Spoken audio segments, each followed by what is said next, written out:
in this session, we will look at a couple areas. We will look at your profile for yourself as a professional, because this session is designed to help you not only as an organization, but as an individual within the organization. And it is designed to help you understand the power of LinkedIn, how LinkedIn works, and how you can use it for yourself and for your organization. So after that, we will look at your page. How do you optimize and maintain your company page? We will obviously talk about your audience. So who are the people that you're actually trying to connect, trying to build audience from, trying to work with? And being a charity, there might be multiple different audiences that you're trying to reach. Obviously, there might be people you're helping, so bringing awareness about the service that you're offering and the people you're working with. There might be a recruiting, so you want more volunteers. There might be audience that it has money, has funds, has power that can help you with funding and grants and stuff like that. So you might have multiple different audiences, and this will help you look a little bit at how you can use LinkedIn from different perspectives to reach out to individual audiences. Obviously, we will touch on what content you should create and share to attract your audiences, to connect with the right audiences. And the last thing will be your goals and understanding how to measure, analyze, and kind of grow your page, your results, achieve all the goals, connect what you're doing on LinkedIn with other social medias, and your overall organization company goals. So first things first, why LinkedIn? Why are we having a specific section talking about LinkedIn? What is the power of LinkedIn? What is the reason behind this? And the important thing is to know that LinkedIn is a professional networking platform. And I will repeat this many times over. LinkedIn is probably the only social media channel, the only platform that was designed for business, that was designed for promotion, that was designed for sales. Lots of other social media networks, that's why they're called social media networks, were not designed for business. First, Facebook wasn't designed for business. It was designed for you to connect with your friends. Instagram wasn't designed for business. It was designed to help you share beautiful photos of you and your hobbies and your interests. Twitter wasn't designed for business. It was designed as a connective, fast-paced, newsworthy app. And even though we can these days use all of those channels for promotion, for sales, for marketing, we are still limited to certain extents because these platforms were not designed, and lots of the people, our audiences who joined those channels, did not join to be sold to. But if you're joining LinkedIn, there is already a certain expectation that there is business conducted on LinkedIn. So it makes it much easier for you then to really use the platform effectively to contact, connect, grow the audience, and really with the purpose of doing business. And doing business can mean anything and everything. It depends how your organization works. Again, what audiences you're trying to reach. The doing business could mean bringing more awareness, connecting with media outlets to get more publicity. It still can mean to attracting your clients and people you are helping, volunteers, fundraising, anything. So the doing business, it's kind of quote unquote just a term. LinkedIn, it's a great platform in the past couple of years. It's really evolved from being just a CV sharing platform. It really evolved into a social channel where engagement is constantly rising, where there are great interactivities in comments, great videos, lots of new features and functionalities to really help you get the most out of the platform.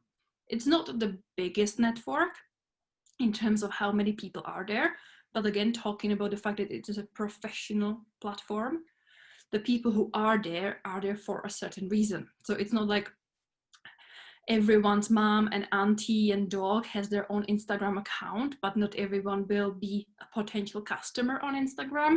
On LinkedIn, pretty much everyone who signs up for LinkedIn is active on LinkedIn these people are potential customers, clients, people to do business with.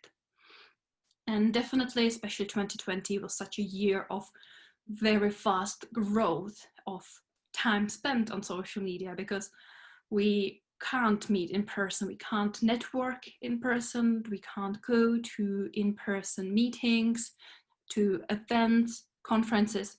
So LinkedIn became one of those places where we can kind of continue connecting with others, building relationships, learning from each other, supporting each other, and all those things that we would usually do in person. So that's where LinkedIn is a very cool platform to be active on right now. This is little older stats, but they're still relevant, and I'm expecting once the 2020 report will come out, that the numbers will be even higher and the growth will be even bigger. You can see that it's definitely a platform for adults, that it's a platform where people of age 18 plus are hanging out. Usually LinkedIn's audience is pretty mature, so I would expect, yes, people straight from uni are more and more often joining, but LinkedIn is by default an application for more of the experienced senior positions, but you can find a broad range of ages on the platform. You can see that the balance between genders is pretty equal there, so you can find a lot of people of all backgrounds on the platform, which is great for all the organizations. And you can see that the advertising reach and the growth is there as well. But one thing to remember, one thing to keep in mind is, even though we will be talking about strategies and tactics and what you as an organization and what you as a community manager or whatever your role is, what you should be doing to grow your LinkedIn presence, to achieve your goals and all the things, when we're actually doing the social media content, engagement, campaign planning, it is very important to remember that social media marketing, especially marketing in general, it is not about you. It is not about what you want. It is not about what you want to say. It is not about how you want to communicate. It is about your customers. It is about your ideal customers. It is about your target audience. Name it, whatever your customer persona, whatever. It is about them. It is about their needs. It is about their pains, their challenges, and how you can help them, how you can support them, how you can solve it. So when you're thinking about this content, when you're thinking about what you're actually then going to be using your social media, your LinkedIn for, remember that it is not, obviously it is about what you want to achieve, but the way to do it, it's not just, oh, I want this, I will do that, I will say that. It is not an advertising, broadcasting tool. It is not about you. It is not about just broadcasting your message. Social media is not like traditional sales or traditional marketing, traditional broadcasting, when TV ads and radio ads, paper advertising, when it's just like, I have a message, I have a special offer, I have a new product, and I'm just gonna shout out at you that, hey, I have a new offer, this or this. It is more conversational. It is a way for you to interact with your ideal customers. It is a way to have a conversation, build relationships. So that's something that we kind of will look at it. And it's important to know then who your ideal customers or who the customer personas are. As I said, there could be multiple of them. And it's important to remember who they are, what are their challenges, where do they hang out? Is LinkedIn the place where they hang out? What is their customer journey? What is their buyer journey? How they will process your offering, how long it might take them to get familiar with your offering and really want to get involved, buy from you, volunteer with you, fund you, support you in any way. So it is important to have them in your mind. And once you have this kind of figured out, then you start with your own goals, with your own social media LinkedIn strategy.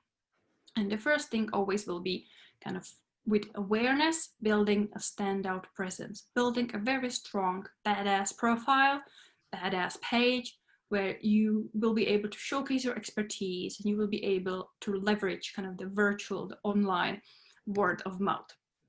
So just a little bit on your LinkedIn profile. So to clarify some of your initial questions, LinkedIn works on a similar structure to Facebook, where you have to join in with your personal profile, where you have to join as yourself, as a person. And then as a person, you can set up or manage multiple pages or groups. Groups are not a big thing on LinkedIn. They never properly took off. So we will put groups aside and we will look at two types of accounts on LinkedIn. And the first one is your personal profile. And you can't have a group, you can't have a page without having a profile. And usually the terms and conditions of LinkedIn say that it has to be you. It can't be a fake. Obviously, they're trying to protect people. And you are allowed to only have one account per person. So because there's only one of you as a human, you're allowed to have only one profile. From that one profile, you can have multiple pages. You can be involved with multiple organizations, but there's only one profile. And talking about LinkedIn being a professional networking platform, this phrase already gives you a little bit of LinkedIn's focus.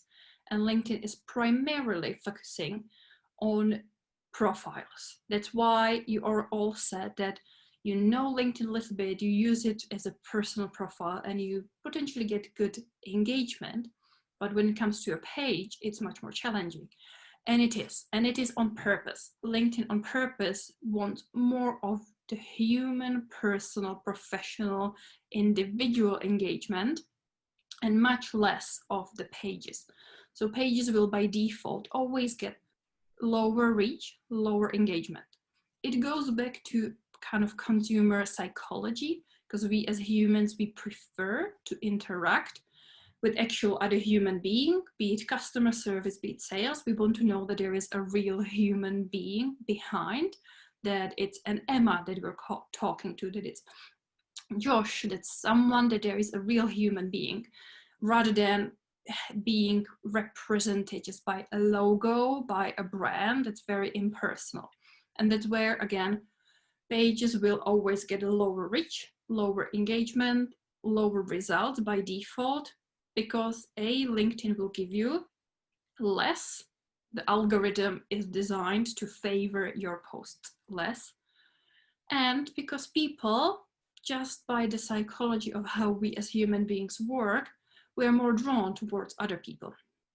And that's where then having both is important. We will touch on why and how, but just wanted to clarify this, that this session will be a lot more about your personal profile still, even though we are talking about using it for a charity, for an organization, but we will look at it how you can leverage your own personal profile as you, as a human, as a professional, as an expert, as a volunteer, and how you can use your own profile in multiple ways, because let's be honest, these days we all wear so many hats. We are often volunteering, having individual side hustle businesses, we might change careers, we might have a side project, and it's all okay to showcase and mix and match all of these things in your LinkedIn profile. Your LinkedIn profile doesn't need to be just your job title.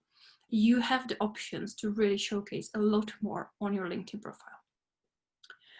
So what you can and how you can use your LinkedIn profile. There are a couple very important areas. One of them is obviously the profile picture and the cover image. You then have a headline that should be keyword optimized, and we will look at what that means.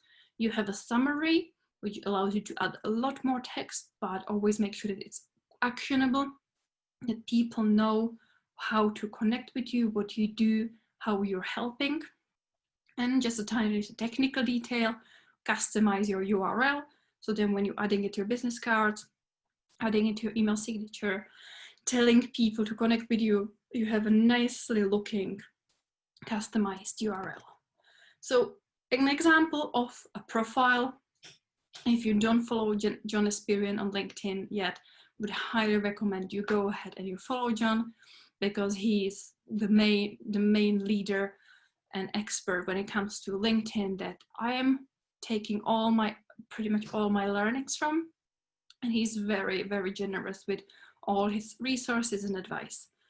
And obviously his profile is a great example to showcase how LinkedIn profile should be optimized. So you can see his profile photo, it's very clearly on brand. Blue is his color, so you will see that he is wearing his brand colors. He is looking straight into the lens. The video, the camera, the photographer, it is eye level. So it really looks like he's having a direct eye contact with you. It is a fairly professional photo with a clear background, so there isn't too much interruptive noise. There's not much going behind that would potentially be interrupting. And then when you look at the background, you can see that he has, again, his kind of emoji, so it's him. It reiterates the brand with Espirian on his t-shirt, and there is his kind of tagline, which is the relentlessly helpful technical copywriter, which is very clearly optimized. You have the very bold technical copywriter, the main keyword that he wants to be known for. And then you have a little bit of a personality and the values added to the mid with the relentlessly helpful. And you can see how it looks different. On the left is the desktop version, on the right is the mobile version, because the mobile is becoming the #1 way of how we're accessing social media, and LinkedIn isn't much of a different. Lots of people will be using mobile to access, or mobile devices to access their account and to interact. And you can also see how differently his tagline and his about and his other elements are displaying. So it's important with your profile to remember that on desktop, you will have the profile photo on the left side. On mobile, it will be in the middle. So then position your images and text so it doesn't cover, so that your profile picture is not covering something important that is on the cover image. And then leverage all the other elements of your profile that LinkedIn allows you. You can see that at the bottom, there are videos. So LinkedIn actually allows you to upload multiple different videos, PowerPoints, images to your profile to allow you to showcase more of, again, your expertise, who you are, what you do, what you can offer. And you can see that straight away in the first line or two of John's summary, before the three dots that you have to click to see more, there is his email. So pretty much immediately, if what you want to do is to email the person, you want to have your contact information visible.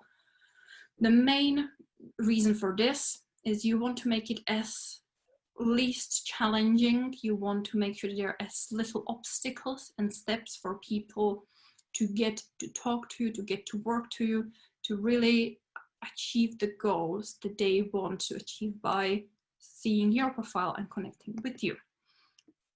And another thing to remember is that we're talking about mainly your headline.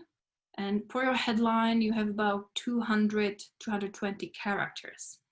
So you can actually have a pretty long headline, and you can see that John has the main first 4 words of his headline, but then he has further explanations of like his technical copywriting, especially focusing on content writing for B2B websites, blogs, and case studies.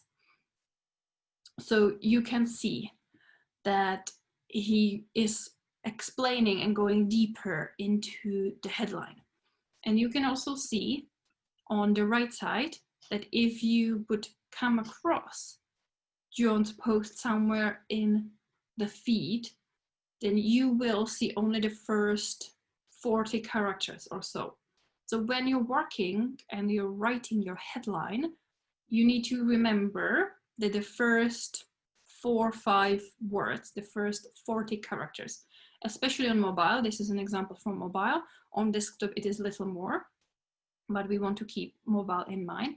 that the first 40 characters, 50 characters are the most important and should be the most meaningful, the most keyword optimized, the most telling of what you are. So I would avoid starting with award-winning something, because the award-winning will already take up so much of your characters. Or if you would just have community manager for organization, it doesn't tell people anything.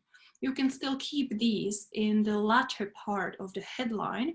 You can still use the separator to add, but the headline needs to be actionable. It needs to be meaningful. It needs to be content, keyword driven for your potential prospects, again, the community, the people who might come across your profile, to be very quickly able to determine who you are, what problem do you solve for people.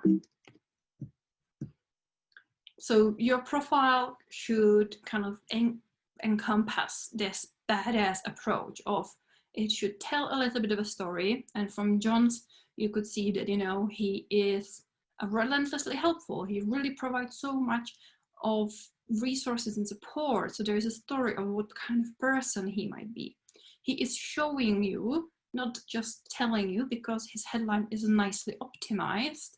He is writing very clearly. He has videos there. So he's showing you that he really knows what he's talking about, that he really is a copywriter who knows how to do stuff. He is showcasing his personality by having the John emoji there.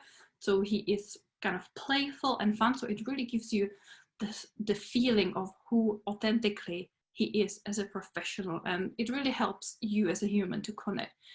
Are these the values? Are these the kind of people I want to work with? Or are these kind of the values that really are not resonating with me? And ultimately what we want social media to do for us is to enable us to connect with people who we are aligned with, who understand our values, who are aligned with our values, and who we will really have the most rewarding working relationship with. Another thing to remember is to avoid using buzzwords in your headline, in your summary, using words that actually have no meaning. Motivated, passionate, creative, driven, expert. Well, I'm expecting that everyone is. I'm hoping that everyone is motivated and passionate about their job. That comes without saying. I hope that if I'm hiring someone, that they actually are expert and that they have a track record of success, and that their approach is strategic and responsible. So try avoiding these buzzwords and really use meaningful keywords that actually tell people exactly what you do and who you are. Another new add-on to your profile is you can now showcase what you do or what job you're open to. So on your LinkedIn profile, you will have these two boxes that allow you to show that you're open for a new job if you're in the job hunting, job looking area, or if you're offering a service, then you can list what kind of services you're offering. So straight away when someone visits your profile, they can see what services you're offering. So they can see if you would be the person to work with for them or not.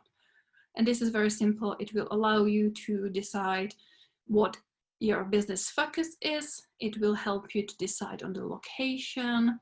It will allow you to tell if you're open to work remotely. And once you've set it up, you can either share it publicly and make an announcement, especially if it's something new, if you're adding a new service, if you're rebranding, if you're launching a new business, new career focus, or you don't have to share. It's optional. And after you've kind of done your LinkedIn profile from the top, from the photo and cover, then there are a couple other very important elements to your LinkedIn profile. And one of them is to link it to your business page.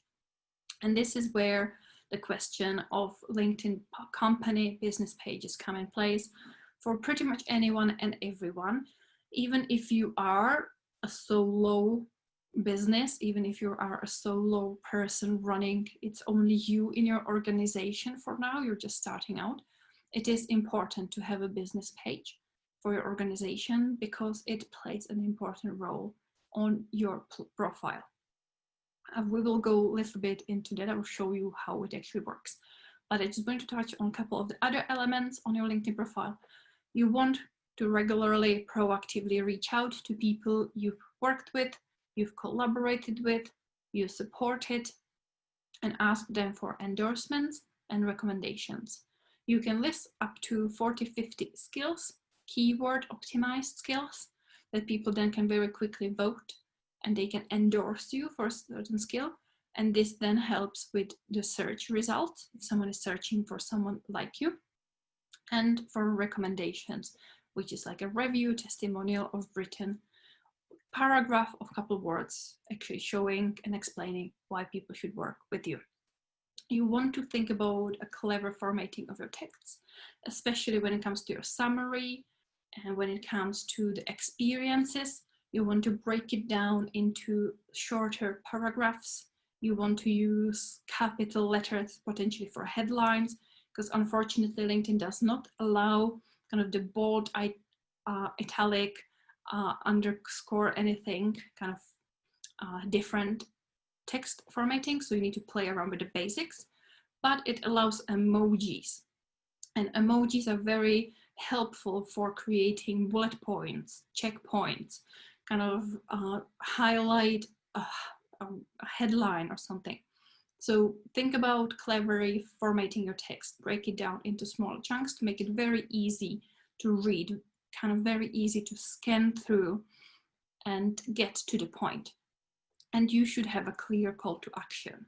You should have, again, how people can contact you, your email address, and call to action to, if you need help with this, I can do this for you, do this, very clearly specify, spell it out for people, tell them what you're expecting them to do to get in touch with you, to work with you. So to the question of personal profile versus business page. The main reason for why everyone should have a business page is it's an extension. Obviously, it's another shop window for your organization. It's another place where people can follow you, they can connect with you, they can get information from you, they can learn from you, they can get help. But also in your personal profile, in the experience section, you can connect, you can link your personal profile to your company page. And I would recommend everyone to double check this to make sure that you have a page set up first.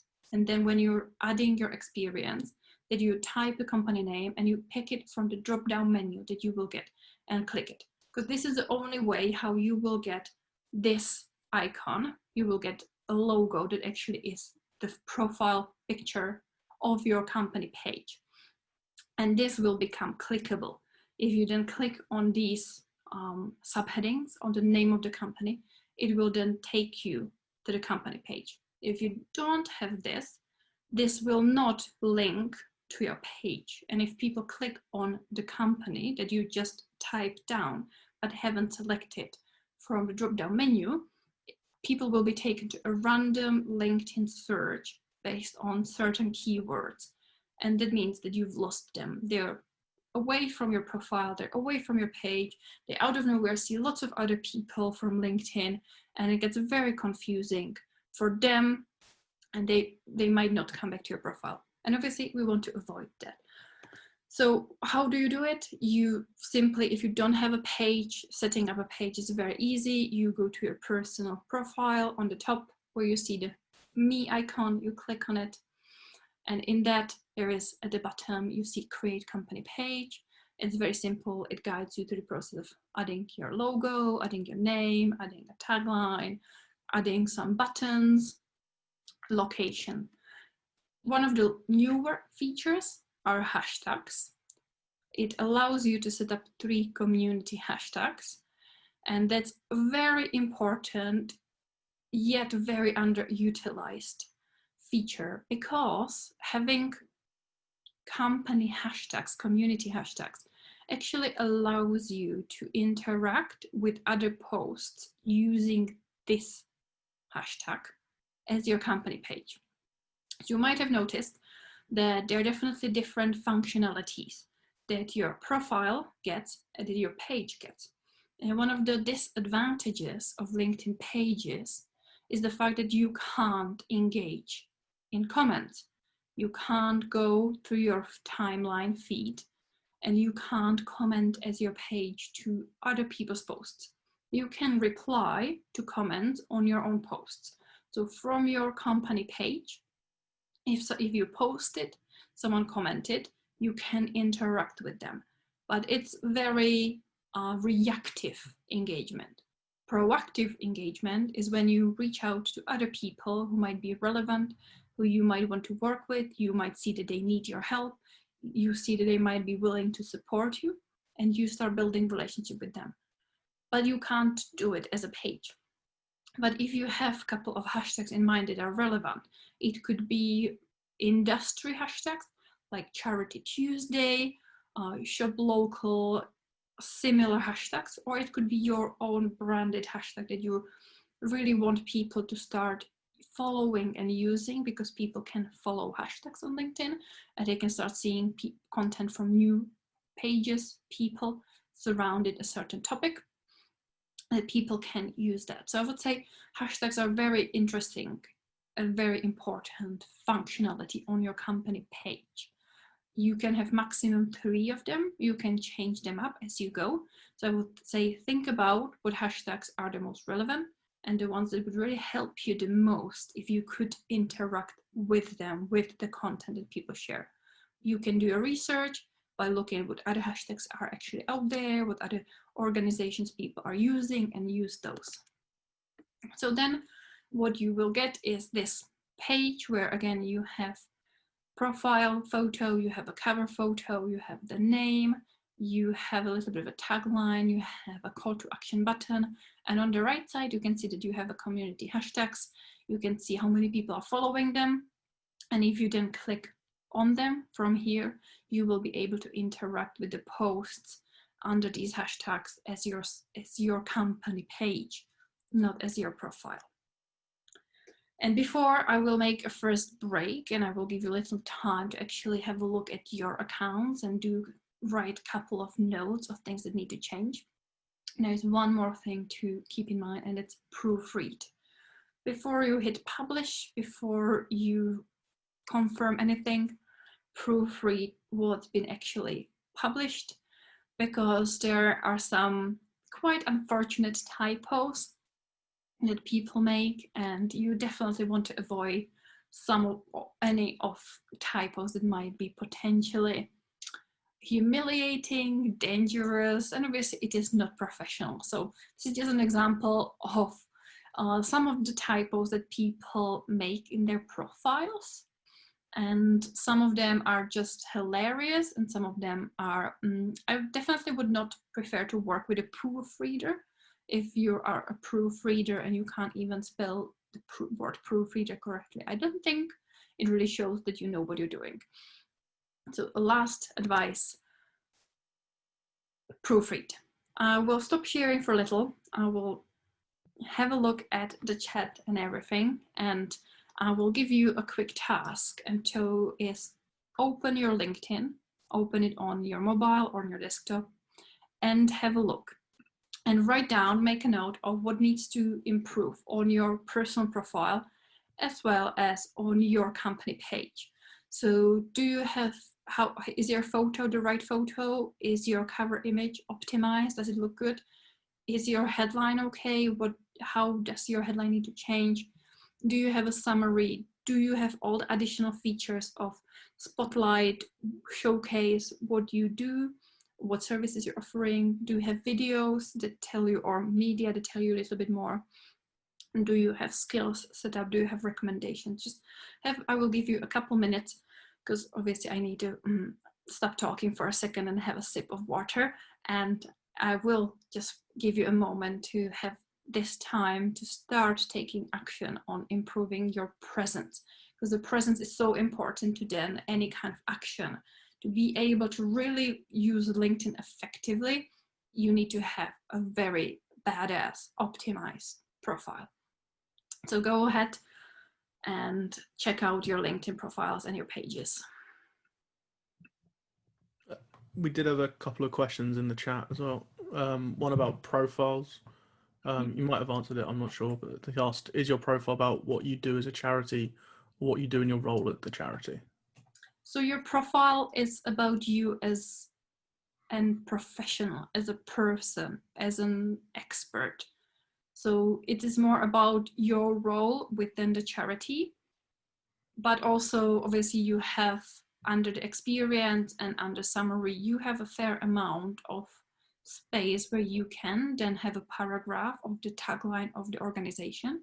But that's where having the organization, having a page for your organization and having it linked from your personal profile to the page is the best way of showcasing, because people care more about you as a human, as an individual, as a professional, than they would care just about your brand, about your organization as itself. And it's really more prompting for people to connect with you. So your profile, it's about you. It's not only about this role within your charity, it is also about you as a professional, as a person. That's where be authentic, be personal, showcase a little bit of your personality. It's quite important to really showcase more of you than just, I'm a community manager for this organization, rather than I'm passionate about this, I'm really great at this, and I'm really driven by this. And Paula asked about the hashtags, about whether you mentioned changing them, whether you should change these regular basis depending on what campaign is happening at present. So the hashtags are for company pages. So obviously the company page will not change its focus too often. So the hashtags are not for you, for your personal profile, they're for your page. So if you have Cambridge Online, for example, as a company page, then your hashtags will stay similar for a longer period of time. Obviously, you can experiment with it. For example, in my second business in Cambridge Social Media, we do run annual conferences. So our hashtags change on annual basis. When 2018 event was finished, we switched it to 2019. When 2019 event was finished, we switched it to 2020. So we updated the hashtag depending on what was happening in the business. If you have a specific campaign that you're running for 6, 12, 18 months that has a tagline, that has a hashtag, as long as you're running the campaign, you keep the hashtag there because you want to engage with this particular hashtag. Once the campaign has changed and you have a different focus, you have a different campaign, you potentially have a different, again, slogan for it, you can change the hashtag on your company page. Those were the questions that we had. Yeah. Anyone having any further questions? In the meantime, you can just shout at me. You can just unmute yourself and talk to me. Hi, Janke, it's Beverly. I asked the question about profile. Yeah. I'm trying to get my head around your personal, you as a person, and then you've got a persona at work that is different to you as a person. So how does this, when you're creating the LinkedIn and you're basically there on behalf of your charity, you're a different person to what all your personality comments might be, because you've got to have this professionalism as a voice of the charity. But then if you left the charity or wherever you're working, it's going to be different again. So I can't sort of see how it all links together. Even as a representative of a certain role within a certain organization, there is still you as a human being in there. You are working for a certain charity, especially when we're talking about, you know, charities and non-for-profits.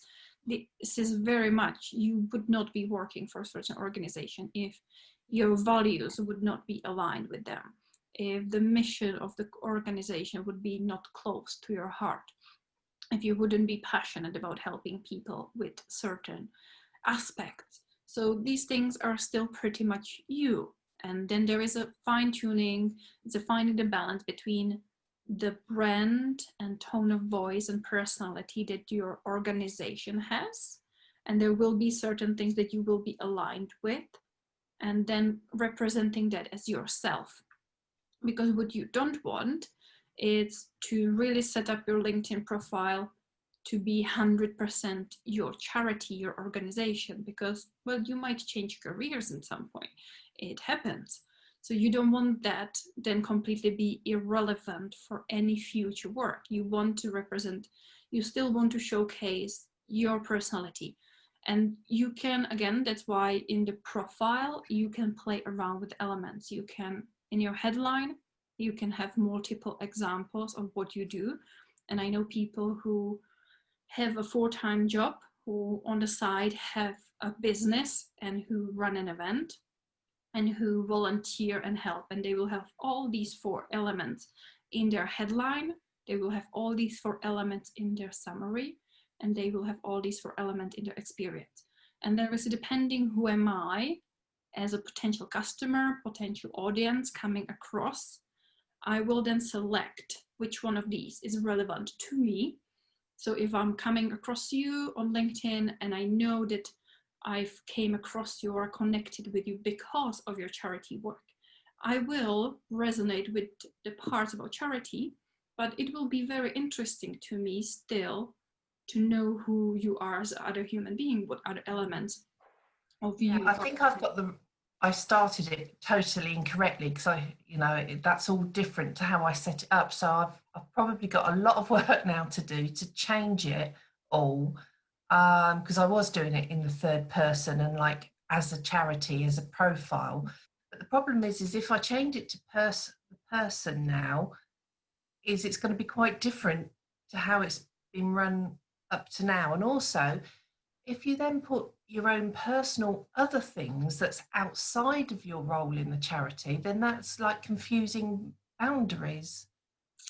I wouldn't see it as confusing boundaries, especially in today's day and age. We are not living in a time where having one job for 20, 30 years is the norm. And when we're seen only as this one worker for this one company, we are living in times where all of us, we're wearing multiple hats, and where our passions and interests and side projects are still very much relevant, aligned, interesting to us as this main career path that we're on.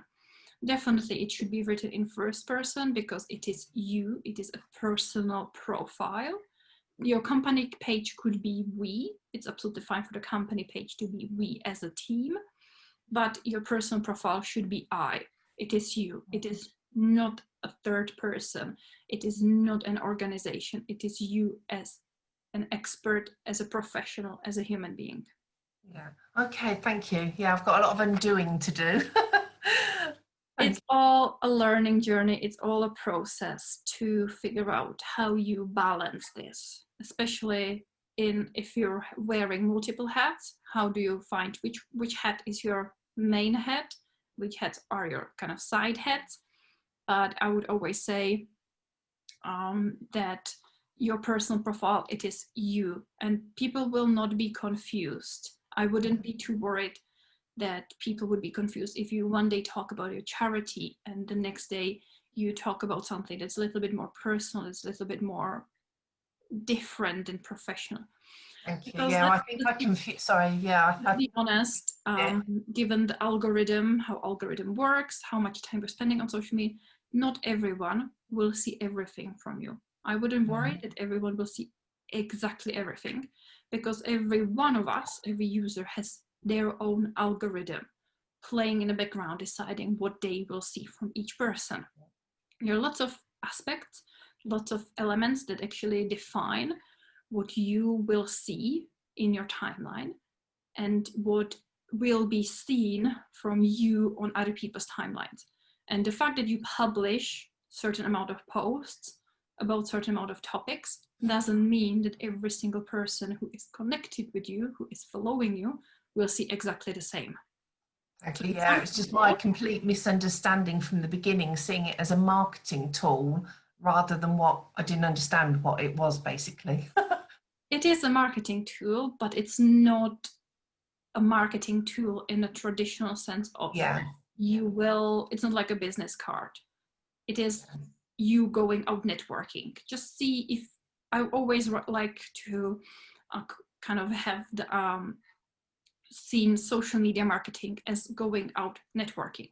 The fact that you're setting up a profile, it's just you are entering a room of people who, because of a certain event, are like-minded and with a certain interest. So let's say you would go to a networking event, for charity volunteers, which you go there as a person, and the fact that you might have a conversation with someone there about your charity work, but also you might talk with this person about your passion for jogging, your animals, your whatever, your other volunteering work, your previous career. You would not just focus strictly on talking only about your job.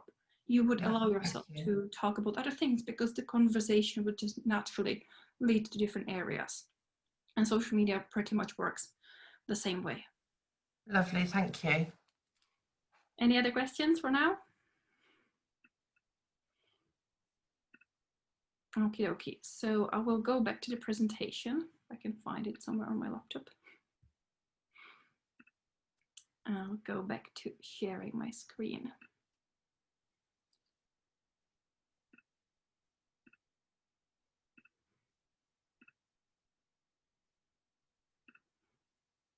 So we've kind of talked on building the standout presence, having this kind of profile set up.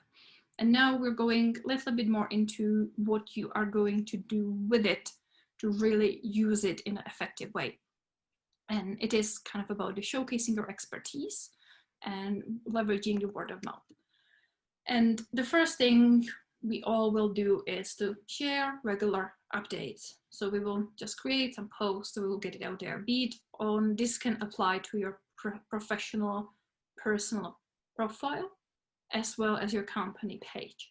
So it goes with both types of accounts. And what you will by default do is you will start sharing some updates, some messaging, information about a campaign, all the other things that you would do on other social media channels. I would say there are different types of content that you can share. The fact that I'm saying use text only or media posts is to say do not use external links. The one biggest no on any social media that will always hurt your reach and engagement is sharing links, because none of the platforms actually like people to leave, because they want people to stay, because that's how they get money. Because you stay on a platform, you see advertising, you see more advertising, they charge companies more money, they get more money. So all the algorithms on every platform, including LinkedIn, are designed to not give too much attention to posts with links, because you click on a link, you leave, you might not come back. So LinkedIn specifically gives you lots of functionalities how to get around this no link rule. The fact is that actually text-only posts work really well on LinkedIn. If it's no image, no video, nothing, simple copy, fairly long form copy, because LinkedIn gives you about 1700 characters, I think, to play around with. That's quite a lot, fairly long form options. So use that instead of having always a link to a website. I know that one of the goals for any kind of social media campaign is driving traffic to a website, but there are different ways of doing it than just sharing posts with links to a website. And I would always encourage people to be more creative with other tools, because LinkedIn not only allows you to share text only with photos, you can upload a video. So again, rather than sharing a link to YouTube, if the video is up till 10 minutes, you can upload it natively and you can have it played natively within LinkedIn. You also have the option to upload a slide deck. So I could take this presentation, this visual slide deck, as a PDF, and I could upload it to LinkedIn and people could swipe through it instead of me having it as a blog post on my website for people to have to leave. You have the option to go live, so you can have LinkedIn Live, so you can have live training, live Q&As, live interviews. You also can have stories. So these days, stories are on all the platforms. One of the ways you can showcase a little bit more of your day in life. And other elements is using landscape, non-landscape portrait stories with other additional stickers, which are kind of the stories are 24-hour disappearing type of content, but it really allows you a lot of options on top of actually having LinkedIn articles where you can publish long form articles, blog posts directly on LinkedIn, as well as having LinkedIn newsletter where people can subscribe and you can send out weekly, monthly, quarterly bulletins and people will get notifications. So LinkedIn has brought so many functionalities within the platform to really help you connect and communicate and build the business, build connections, grow, promote on the platform. I'm not saying do not have a website, do not use website. There are much to say about the benefits of having a website, but I would say avoid by default using social media to drive traffic, to push people away from your social media channels to your website or somewhere else. So you can see that text only or media posts, native videos with captions, documents and slides are a great ways of you utilizing the platform without having to send people away from the platform. Because link means people will leave, they might not come back. Algorithms don't like that. So now you know a little bit more about the form, kind of how should content look like. And what you now want to consider is actually what will be the content, what will you talk about, the substance. And I usually use these 4 areas, these 4 buckets for people to build their content plan around. And if you watched our last month's webinar, which was about social media content planning, we drove much deeper into this particular area. It is available on Cambridge Online YouTube channel, so you can rewatch it afterwards if this particular segment is relevant and important to you. But just a quick touch on, you don't want your social media to just be self-promotion. As we said, it's not about you, it is about them. So you want the content to be a balanced mixture of education, engagement, entertainment, inspiration, and yes, a little bit of sales. I'm not saying do not sell, I'm saying keep it balanced and keep the sales more subtle, where you don't always just promote. You use the social media with the social aspect in mind, where you inform people, you share helpful education resources, you engage with others, you join conversations, you entertain and inspire. Again, it doesn't need to be funny jokes, haha, but it could be a light-hearted inspiration, still following your values, your mission, but not always with the strict goal of I am going to sell, I am going to promote. And all these kind of bucket areas could be represented by a variety of different content types. It could be micro blog posts. Again, I said LinkedIn allows you a fair amount of characters for each post, and it's pretty much you can be sharing part of your blog posts, ebooks, any kind of resources from your website natively as a longer micro blog post on your account. You can repurpose it for sharing tips and tricks and answer any FAQs. You can use the poll functionality to ask a question and get people's opinion and get them engaged in conversations about certain topics. I would say don't be afraid to be opinionated. Not necessarily controversial, but opinionated. It actually works really well on LinkedIn when you are clearly stating your opinions or asking questions, starting conversations around opinions. It doesn't need to be you casting your opinions. It might be you looking for various opinions about a certain area. Obviously, you can promote your events, or you can share information about any upcoming events.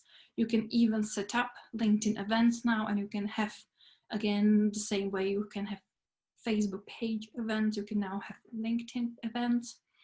You can showcase behind the scenes, day in life, introducing your team, introducing your clients, introducing your stories within your organization.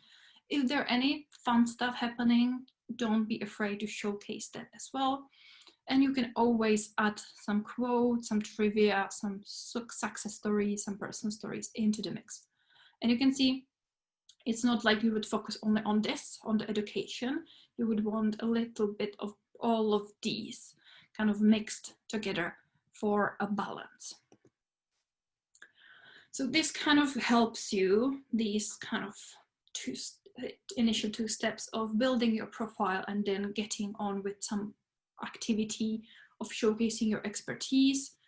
It really helps you to start building a very strong LinkedIn presence, where the whole goal of using LinkedIn in an organic way, which means without spending money on sales navigator, on advertising, on anything, it's to really build a strong presence where people kind of get to know you, get to like you, get to understand you, get talking to you, and then they will potentially want to work with you, want to support you. It is a longer term strategy. So even though social media looks like a quick win, because you can very quickly put some posts up and you can very quickly start seeing results, to really start seeing meaningful results, I would say give yourself 18 months of consistent activity to really start seeing consistent, meaningful results. And how you will actually, achieve that, it's by getting people through the awareness to the consideration to the conversion stage, and by making sure that they see you as the solution to their pain or problem or challenge or whatever it is that you're trying to achieve. And the main number one thing on LinkedIn is engage, engage, engage. Any platform, even if the step of putting content out there doesn't feel right for you just now, you don't have the resources, you don't have the time, you don't feel comfortable enough just now to be putting original content out there, what you can do, and it will really help a lot, is engage. Go to other people's posts, search for people, search for content, and engage. Comment, like, share, potentially connect with the people, DM them. And this way you will very organically grow your network, and this will very organically help you with proactive lead generation, where proactively you will start nurturing certain relationships, then over time will become will convert into, again, the conversion could mean a lot of things depending on your business goals, but this way you can really build something that over a longer period of time will then become very sustainable, very easy to manage, very regular source of leads for your organization. And the first thing to do when you're trying to get more customers, more followers, more people in your network, if you're trying to figure out what kind of content you should be putting out there, the first thing to keep in mind is to listen. It goes straight back to my first point of it's not about you, it is about them. So social media is a fantastic source of information. It's so wonderful if you use social media for market research. You can get so many insights into your clients, your ideal clients, your audience, challenges, problems, what you can do, what kind of service you might be offering. Is this offering that you're providing currently the best one? And what content do you want? How do you want to connect with you? All that can be done by just listening. So you can simply use the search functionalities to search for certain keywords and phrases to see what posts people are putting out there, what language they're using, what questions they're asking, what comments they're sharing, what challenges they're dealing with. So always listen before you start talking. I've always said this as an advice when people go out networking. It always helps when you are more interested in listening to the person, ask them questions, because people will remember you more if you genuinely listen and make it about them, rather than if you just come and talk about me and me and me and me. So people will find you more interesting if you are interested in them. And that goes to in person, that goes to online. Answer questions. There might be lots of people asking lots of questions. You might have the expertise, you might know the expert, you might know some resources. Answer people's questions, and that will help you build understanding of your audience, keep track of all the, again, questions, of all the topics, of all the keywords and phrases people are using, because then you can use them for your own purposes. You can use it to build new resources, new training courses, new campaigns, new blog posts, new videos. All of that could be informed by you listening and paying attention. When it comes to engagement, LinkedIn has a fairly specific hierarchy of which engagement means how much. So there is like kind of a pointed system for what kind of activity will give you or your post how much of a kind of algorithm boost. And on LinkedIn, the most important, the most valuable of engagement is comment.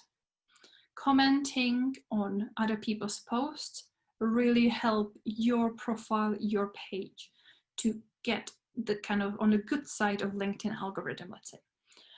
The same, what you want to encourage in your posts going out, you want to encourage comments, you want to nourish comments, and you want to make sure that if people are commenting, that you're commenting back, and that the comments are actually longer, meaningful, substantial, and that you're facilitating, again, conversations in your comments.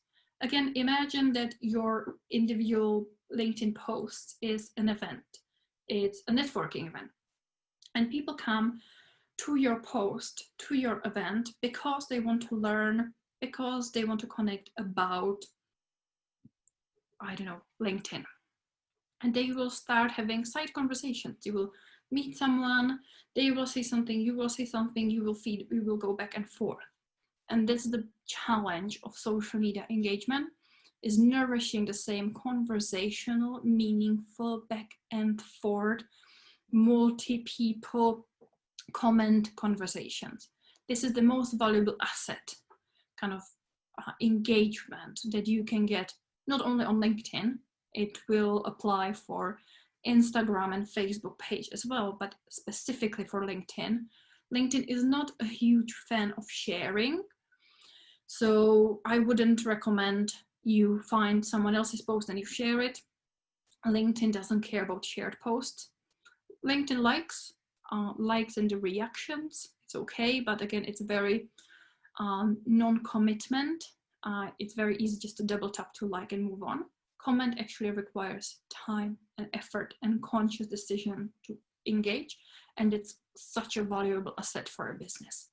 So what you want to keep in mind when you are being a user and when you're scrolling through your own timeline, you want to give love to other accounts by commenting on their posts. And you want in your own post encourage comments, and when you receive comments you want to engage with them, you want to reply to them, you want to ask a follow-up question, so you bring people to the conversation, you continue actually having a conversation with people. So this is pretty much just the summary of what I was talking. You want to comment on other people's posts, you want to comment, reply to comments with follow-up questions. And if you feel that there is a potential that you already are having an actual conversation with someone in the comments, if this keeps repeating, you might then obviously go ahead and connect with this person and want to go into their DMs and, you know, start having a private conversation. But public commenting and replies is such a valuable asset on social media. And this kind of talking about using your profile and your page to share content, to comment, to share your expertise, to engage in conversation is really the first step to growing your network. Because obviously we want to grow the network, we want to connect with more people, we want to have more followers. But there are a couple of things to keep in mind when it comes to growing a network. And the first thing is follow versus connect. And this goes for your personal profiles. So, you know, by default, when there is a new person on LinkedIn, that you have the connect button. You will click on the connect button. It will encourage you to send a personalized message. I would always say, always, always, always connect with people by adding a personalized message, and have it something that's actually relevant. It really shows that you actually took the effort to want to connect with a person rather than just have it blank and spammy, because that's the same as if you are out networking and you would just go around the room and shove your business card to everyone's hand. That's how LinkedIn, not personalized connection invitation, feels. It's like just you throwing business cards onto everyone without actually having a conversation first, or kind of reading the person's label and knowing who they are and actually having a genuine interest. And there is a separate way of how you can grow your LinkedIn personal profile audience, and it's by follow. You can actually allow people to follow you as a person without actually becoming connections, becoming friends. And that's by using the follow functionality. In your settings, you can go ahead and you can switch to follow first.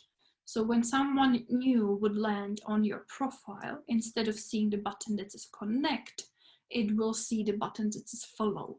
And it's way less commitment kind of a thing, because connection needs to be mutually. I request a connection from you and you decide to agree and connect with me back. It requires both ends. But if I come across you on LinkedIn and I like what you're sharing and I enjoy your content, but I don't see the reason for us just now to go through the private connection, engagement kind of interaction, I can follow. I can follow your personal profile, which means I can start seeing your content more regularly in my feed. It allows me to comment, it allows me to like and share your posts, but without actually really doing this kind of step of connecting. And why it's helpful, it's specifically helpful for if you're looking to connect with someone who is famous, very popular, who potentially has lots of followers, is very busy, or where, you know, you are not sure if you really want to connect with the person, if you are just want to kind of test the waters. So this way you can follow people. And you can do the same for your own profile. You can switch to the follow first. So when you can see you come across someone who is not your connection, it's not your first connection, meaning it's not your friend, you're not directly connected, you then see that instead of the connect button, I have this follow button, which means if I click it, this person might get a notification depending on their privacy settings that I've decided to follow them. it doesn't require any effort from their end whatsoever. They still don't need to care and know about me, but it allows me to get more into their own sphere by seeing their content in my timeline. And if over time I see that this is really the right person I want to work with, or for them to work with me, then we can take it to the next level with actually going on a date kind of relationship reference by connecting. So this is just a quick tip on how you can actually grow your following, grow your network much faster on your professional, personal profile by switching to follow first, which is much less commitment required, much less effort required, but really over time, it helps you build much stronger community, much stronger audience, be it within your current role or be it long-term for you as a professional. And this then comes in play also for when you're searching LinkedIn, when you use LinkedIn proactively to search for people, search for content and using hashtags to search, and search for potential work. So this way you will become a search ninja. And this plays then a role to whose content and whose profiles will come on top in the search.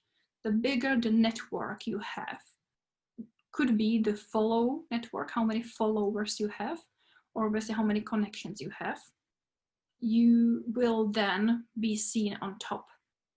And another thing to remember is you have a limited amount of connections you can make. It is a lot. It's a good couple of thousand. I think it's 30,000 connections that you can have, but that's it. You can't have more than that. No one can have more than that, but you can have unlimited amount of followers. So you want to keep the connections quite special. Like connecting with you should be something special. It should be only people who are worthy and deserving, but anyone can follow you, and it will help you to really kind of sift through, navigate through the people who really want to work with you. It's kind of like you allow people to raise their hand a little bit to be like, hey, I'm kind of interested a little bit. So it allows you to get these kind of signs from people if they really seem to interested in what you do. So that's how growing your network by using the follow first can help you then when people search, use the top search bar to search for people or content that really will help you as a professional or you as a page for your results to appear at the top. And the second point is the more active you are, the better kind of engagement score, which obviously is not something that you can see the result. You can't get a number somewhere to say, oh, your engagement score is 100%, but that's something in the algorithm that will play a role. It's how interactive, engaging, active you are on the platform. And the more you are active, the better your posts will perform, because the algorithm will see you as a beneficial, as a helpful part of the community, the global LinkedIn community, and they will give you bigger reach. So it is all connected together. It all really has an impact on the potential that you can reach on LinkedIn. You can use hashtags to search for relevant people, to find interesting conversations, to reach the right audiences. So we already touched on the fact that you can use hashtags on your company page. So you can then engage with certain hashtags, and you can use it to either join already happening conversations.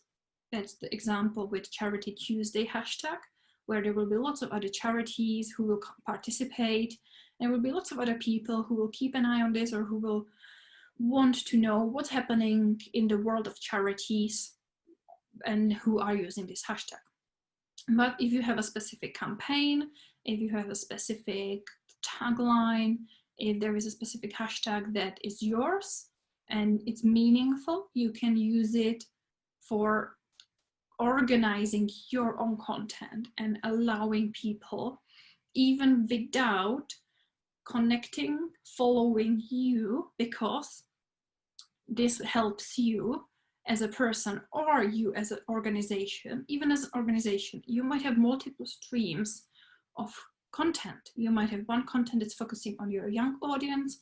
You might have one stream of content focusing on your elderly audience. You might have one stream of content focusing on your volunteers and recruiting, and you might have another stream of content focusing on getting more fundraising and sponsors. And hashtags can help you make these distinct content strategies, content plans for different audiences, to organize them and for people, again, to self-select what they're interested in. So, for example, if you would have a campaign dedicated to young people, that can have a specific hashtag. If you had a campaign dedicated to getting more funding and getting more sponsors on board, then you can have a specific hashtag. And then people can not only see the content that you're producing around only a specific area, if they're not interested in the rest. Also, other people can then join in and share content and support your campaign, so you can encourage user-generated content around this. And it helps you to, again, then see how many people are interested in what, because if people follow, then you can see who followed, and you can, again, get more into the understanding of your audience. And again, proactively, you can find relevant people by searching. You can find people if you're looking for specific people with specific job titles, with specific keywords, in specific phrases. You can use the search to search for people, and then you can select if you want the result to be people, companies, content, hashtags. Obviously, if you start with the sign of a hash, you will get results of hashtags. And this way you can connect and proactively find new people. You can find interesting conversations. Then long-term you can join in and build your reputation, build your presence. If you're looking for work potentially, or if you're offering a work, if you're recruiting, you can use these phrases that people will be searching for, that will help you, again, for your content to show up in front of the relevant people. So from both angles, if you're looking for a job, you can still search "we're hiring," because if other companies are hiring, they will be using these phrases. Join our team, we're hiring, looking for, recommend this and that, looking for recommendations, this and that. There are certain phrases by natural that we will be using when it comes to searching for work or offering work, that it's important to research, keep in mind, and then use in your posts. You will do it naturally, but also to use to search, to proactively find the relevant people. So I will make another pause. We still have a little bit of time and content in front, but I, again, want to make sure that we're not jumping too fast, too far. And if you have any questions, please let me know. I will look into the comments now. Yeah, there was quite a few questions from Paula about the idea of not using links in your posts. Yeah. Specifically, there was a question about, could you link people back to your website at the bottom of a post? It's still a post, no matter if it's on the top, no matter if it's in the bottom, as long if your post includes a link, it is a link. I mean, so if you're, because you've got the publishing section of LinkedIn. Is it still called Pages? Can't remember what it's called now. And where you can write a blog, like the blogging the post. Yeah. So I meant at the bottom of that, say, could you do that? So you could write your article, because I'm thinking I could repurpose some of the blogs that we've got on the website and put them on there, but then at the bottom just put it was originally. Could you do that? So it's not actually on a post, but there is still a link there. So this way, if you create an article, like this would be in the LinkedIn publishing world, labeled as an article. Yes, you can take part of your blog post from your website. Slightly, I would always tweak it a little bit, because duplicate content, Google, Search Console, all that kind of things. So slightly update it. But then for the further, I would add, because once you published an article, LinkedIn will take this article and turn it into a post. So then it will still allow you to write a copy about this article and this article has the link inside. So you can share that publication on LinkedIn that you've created on LinkedIn. Is that right? But you can still, at the bottom of that actual publication, you can then sneak in your link back. Okay. Yeah, there are different tricks that people will use for going around the whole link sharing. One of them is to add the link to the comments. So often you will see linking comments. So it will be a text post with an image, with video, with something, and then there will be a comment that says link in comments, and then you comment. Read a full article here. Is that a good, does it work? It does work. The challenge is if you then encourage lots of comments, which again, number one rule, you want to encourage comments, is that LinkedIn is annoying in the way how you can organize comments. It's very messy. It's like it doesn't work properly. You can't like pin a comment to the top. So if then out of nowhere you will get hundreds of comments. Okay. Then I was told something by, actually, it was John at Asperian. He said that if you created your post and then edited it later and added in the link, that would work. Does that work as well?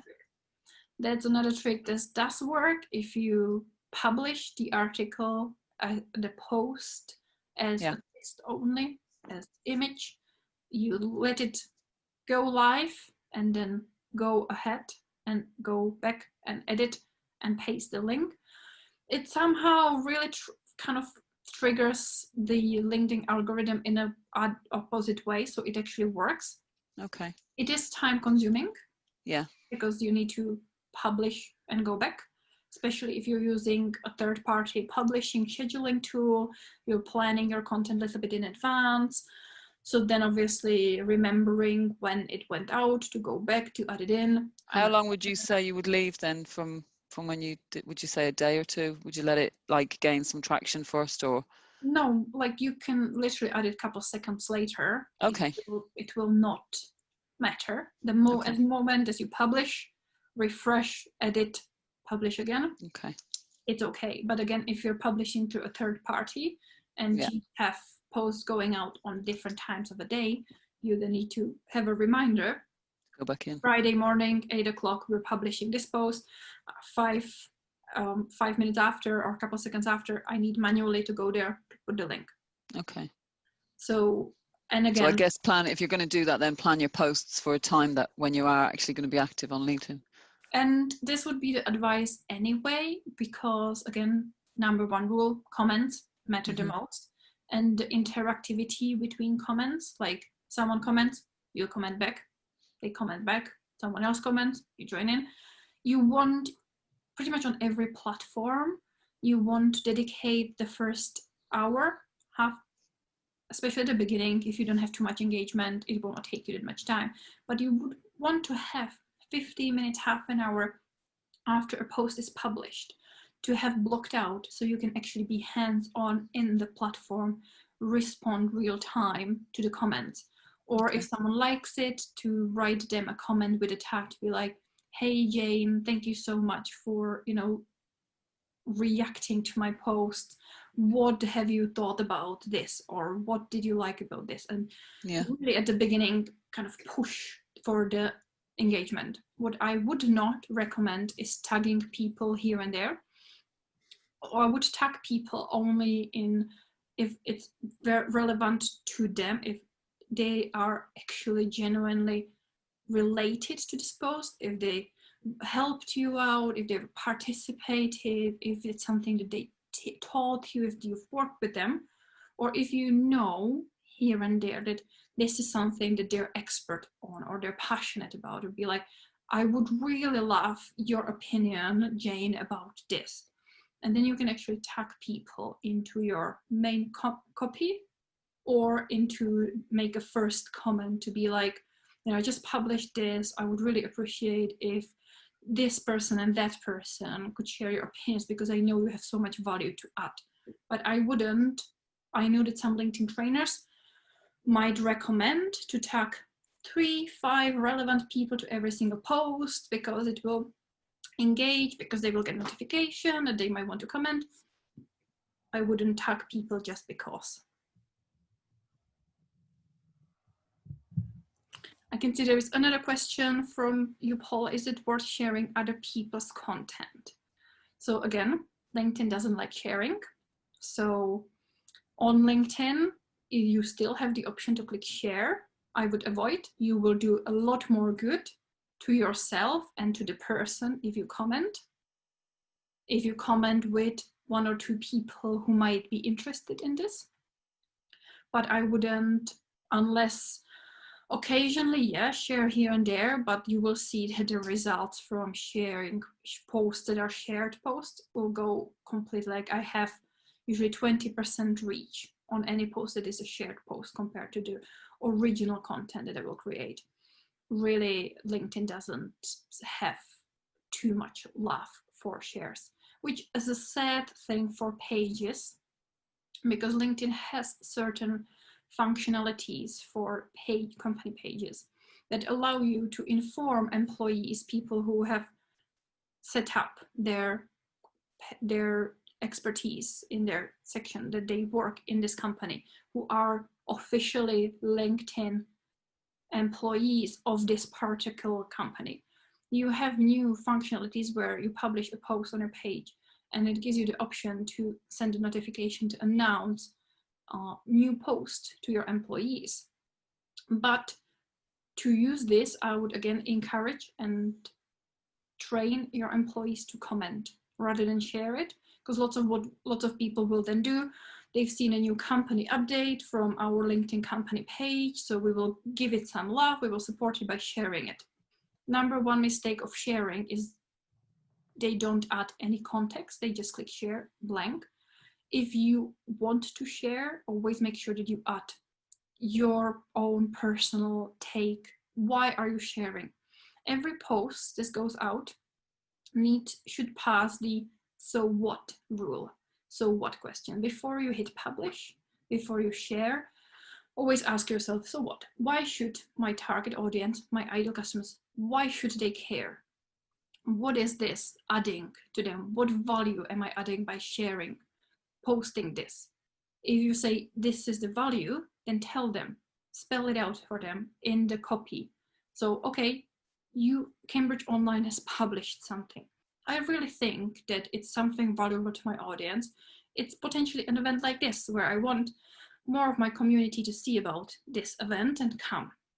So I would potentially, I would ideally create my own unique post about this. But if I, for whatever reason, want to share, I would still add a little bit of a background to be like, you know, my audience, I really believe that this event would be great for you because blah, blah, blah, blah, blah. I would add a little bit.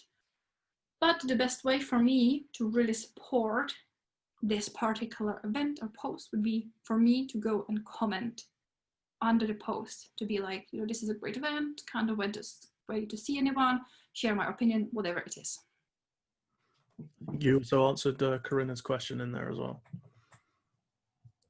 There was also a question specifically about how best to encourage people to comment on your posts. Yeah.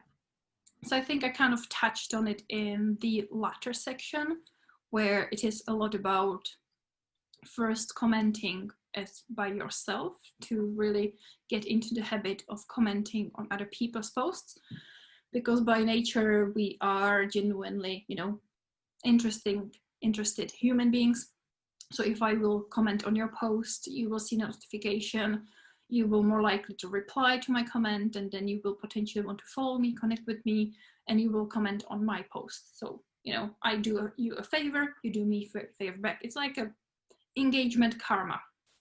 You know, I comment on you, you comment on me, or someone else will comment. Algorithms, surprisingly, have a lot to do with karma, even though it's, you know, taken the technology to a different sphere, but it's a very, very nice metaphor that really helped me to understand how algorithms work if I really see it working as a karmic kind of system. And for then encouraging comments is ask questions and be very clear often there is another hack that you might have seen that lots of people used to use. It's not as popular. It used to be very popular at some point. Well, there are two hacks.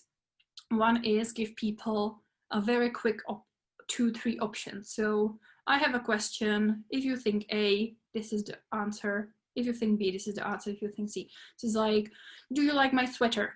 Whatever. The question would be, do you like my sweater? If you don't have time, then A is I like it. B, I don't like it. C, I don't care. And people can in the comments just say A, B, C. So it will very quickly.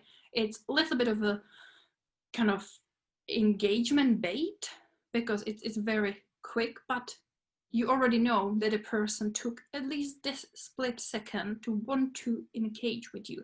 So you can then comment back, be like, hey, Kate, thank you so much for saying A.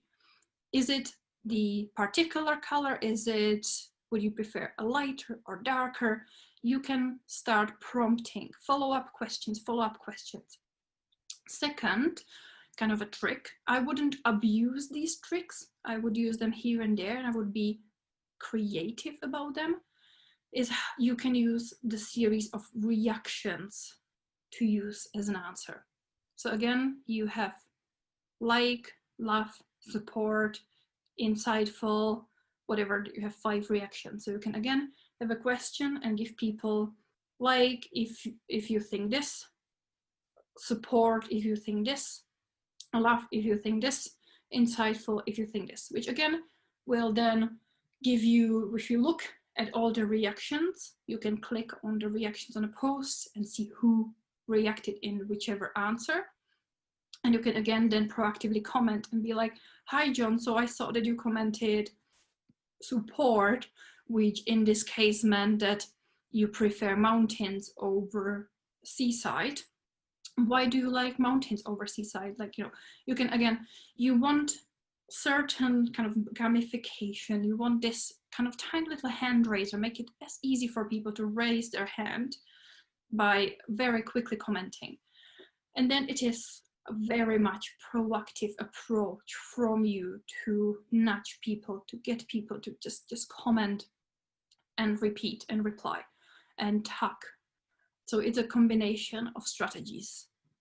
Getting started with engagement, it is hard work, it is time consuming. But once you've built it up over time, it is much easier and it very much will snowball very quickly.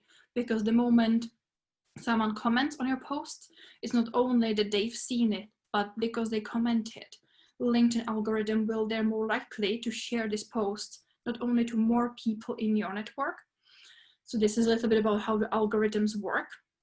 They will not by default put your post into all of your followers, friends, connections, whatever. It will not by default put your post into all of the people's timelines. It will take a sample of the top most engaged audience. So I put a new post out and LinkedIn will put it to the timeline of my top 5-10% of most engaged community members who follow me and who engage with me. Depending on their reaction, if they comment, like, share, LinkedIn will be like, a lot of people very quickly are engaging with this. It must be interesting. They will share it to another 50% of my community. And if they engage in the same way, they will share it to all 100% of my community. But if the initial 5-10% are like, I don't care, scroll past it, LinkedIn will be like, okay, we'll try another 5-10%, maybe sample. They will show it. And if they scroll through and be like, I don't care, your post will not appear in other people's timelines. So the reach will be very low.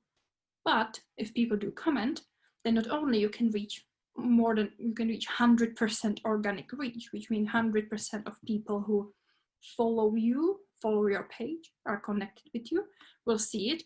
But then the friends of a friend, connection of a connection, hashtag, keyword search, appearance will start kicking in.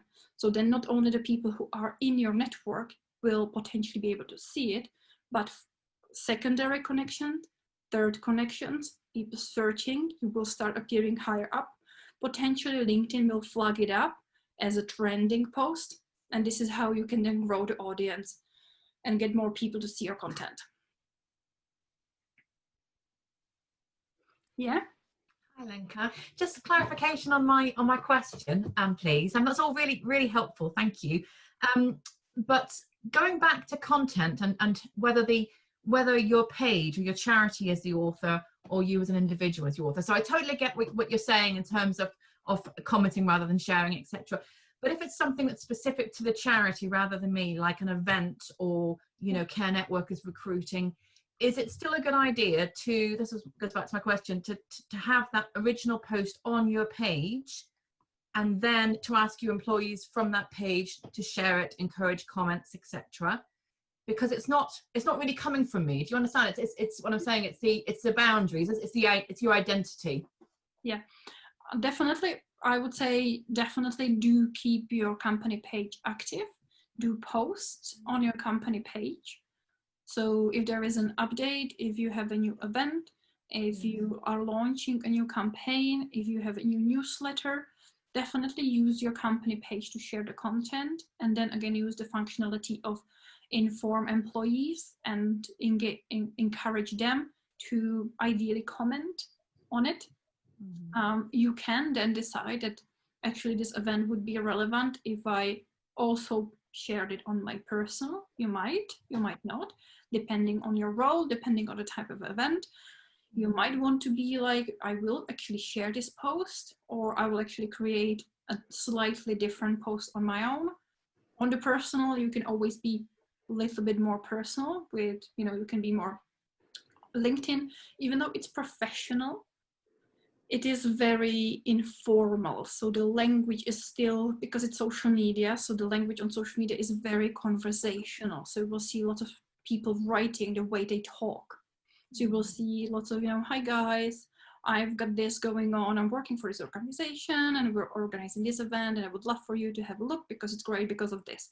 Very, especially on your personal profile, you can use this very conversational, informal language. Yes, the organization company page will use a little bit more formal, kind of, we are organizing this event. You will have a little bit more of a copywriting because of the campaign. You will have a planned messaging. But yeah, both. Share it by default on the company page.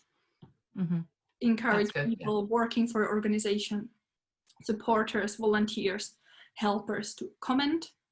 If it's very much relevant and you feel comfortable and you feel it's relevant, helpful to share on your personal profile, do it as well. Lovely, thank you. That was my instinct, but I just, wanted to check. Thank you very much. Yeah. Paula's question, do the algorithm rules for post internal links apply to both personal profile and company pages? Yes. Each will have a slightly different algorithm. So it's not like there's one big algorithm, there's multiple algorithms that kind of like work like this. It's very complicated because you as a user will have one algorithm that defines what you will see in your own timeline. And then you as a publisher will have a different algorithm that decides how your content is being distributed to other people's timelines. And the same with your company page, that it has its own algorithm that decides if you publish on your company page, who will see it when in their timelines.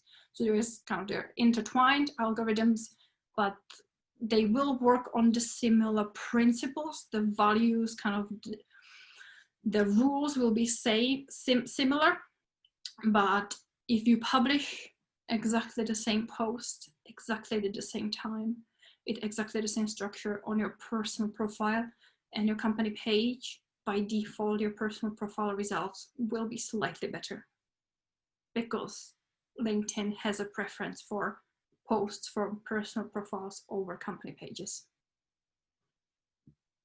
Okay, I have literally just a few more slides to go through.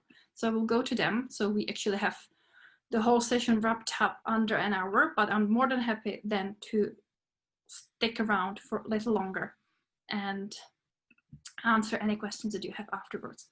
But let me just quickly go back to sharing and continue with this. So we kind of talked about this. This is like a summary of how you would use LinkedIn to be proactive with, again, lead generation, term used very loosely as just growing your network. So you want to know your ideal customers or the people you're trying to connect with, build relationships with. You want to use LinkedIn to search, to follow, to engage. And as I said, you want certain personalized connection requests that really help you to build relationship. One trick, often on the mobile devices, you will not get the pop-up personalized invite. So there are two different ways. Obviously on desktop, if you find someone like new one who you want to connect with, you will click on the connect button. On desktop, a pop-up will come that says, do you want to send a personalized invite? You will say yes or no, always say yes. Then it will give you space to write it out, send it. On mobile, if you click connect, it will automatically send a blank connection request. It's annoying, but you can click on the more. It will open up a separate window and then it will say personalized invite. So either way, if you click connect on mobile and then it's gone, you can still go on the more and personalized invite. So you can always kind of fix this mistake, but always send a personalized invite. And as I said, last bit is to measure and analyze. LinkedIn has built-in analytics that are, especially at the beginning, are good enough. Later on, if you are using any kind of third-party scheduling tools, they actually usually have a built-in analytics that are a little bit more user-friendly. So use those as well.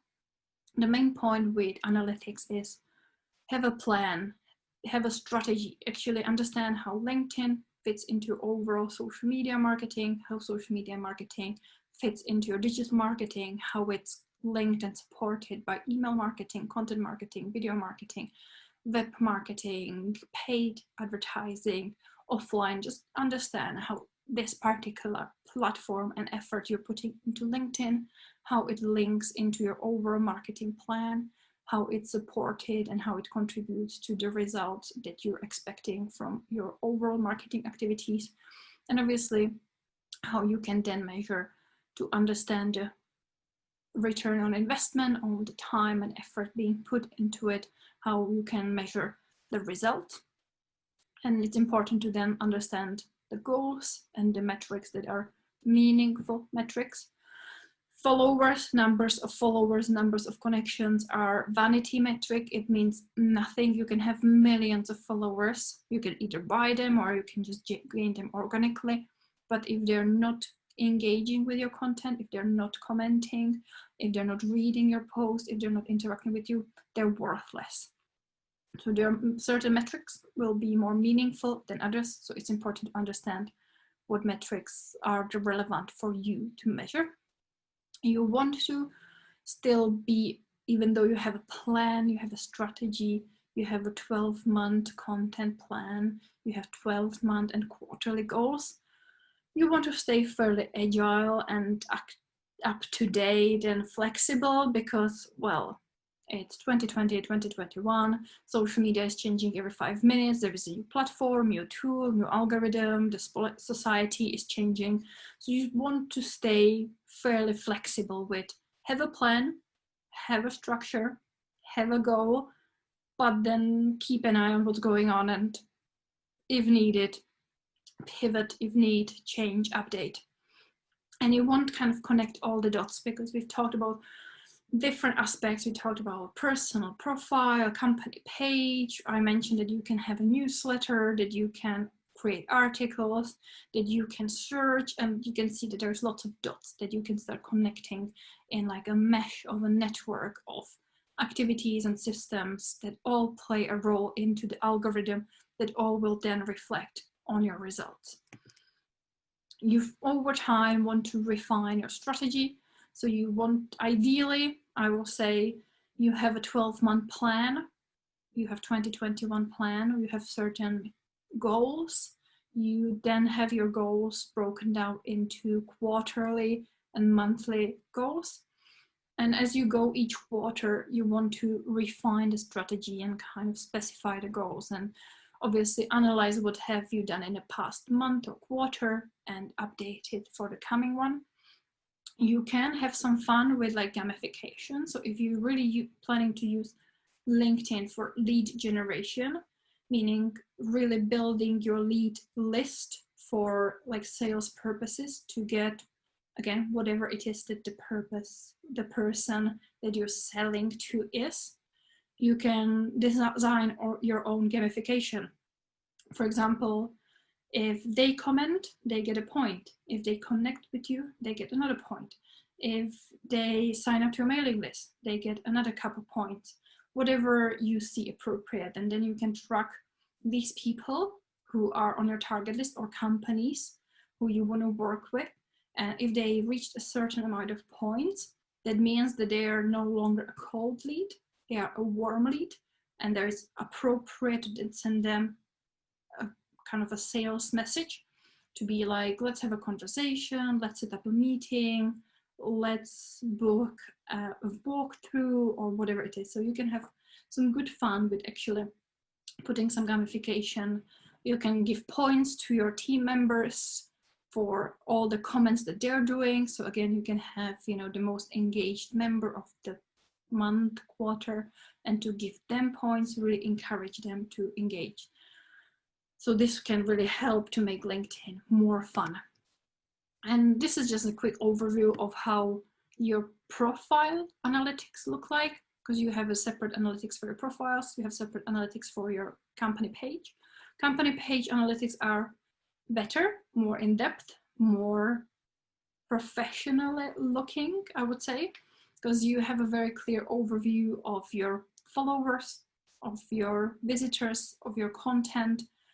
If you have advertising, you can get very clear overview of all the results. On your personal profile, the analytics are a little dodgy, which is a shame because LinkedIn is pushing for personal profiles to be more visible.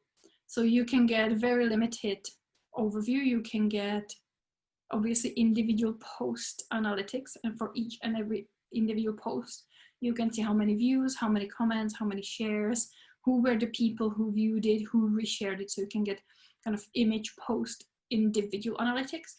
And then on your profile, you can get who viewed your profile, how many people actually visited and viewed your profile, how many times you appeared in the search, which again shows you, and it will then show you what keywords people use to search for your profile, which helps you decide if your profile is keyword optimized and if the results that people are getting and you're showing up in the search is the relevant one or not. And that's it. I would say a couple of things to keep in mind is add value to your audience. That's always by number one advice. Don't be afraid to have an opinion and really share things that might spark conversations. Usually I would say take LinkedIn offline, which obviously this year is a little harder to go offline, but still remember that even if you meet someone face to face or socially distanced face to face and you get talking, still make sure that you use your LinkedIn as your virtual business card and you can connect with them and be present consistently. Consistency is a big factor in any algorithm, in any social media channel, in any marketing. Consistency, showing up regularly, showing up to build really the awareness for people to get used to seeing you. It's very important. That doesn't mean that you need to be posting 5 times a day. Consistency can mean something very different for everyone. I would avoid following any of the advice that you will see on social media that say, you know, to get the best results from LinkedIn, you need to be posting 3 times a day at this time and this time at this time. That's not true. The consistency means that you within your strategy, you within your organization understand your resources and you commit to being consistent within your goals and within your own abilities.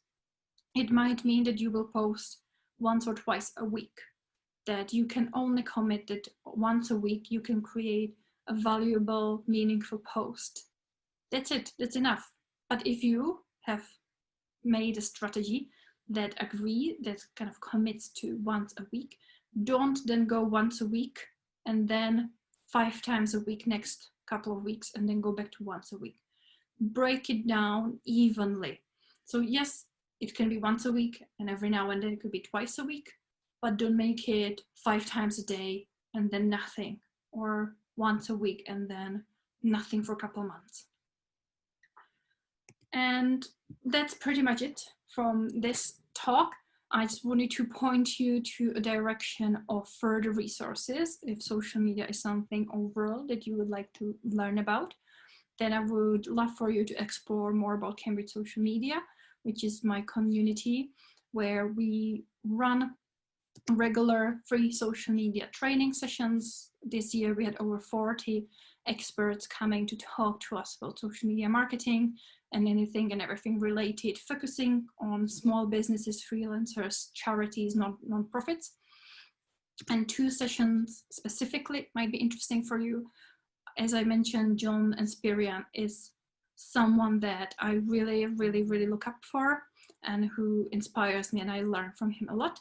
And John did a talk about how not to be a LinkedIn loser, which is a very similar session to what I've done today, but looking at certain aspects from a different perspective. So it might be a different add-on to look at this, or it could be from Ella Orr, who looked at how to make your brand more visible on LinkedIn, looking a little bit more into the content, more branding, more tone of voice. So if any of those are sounding similar, sounding interesting, then definitely have a look. These are 1-hour sessions. They're for free on our website, cambridgesocial.media, under resources. And yeah, that's it. Thank you so much for being here.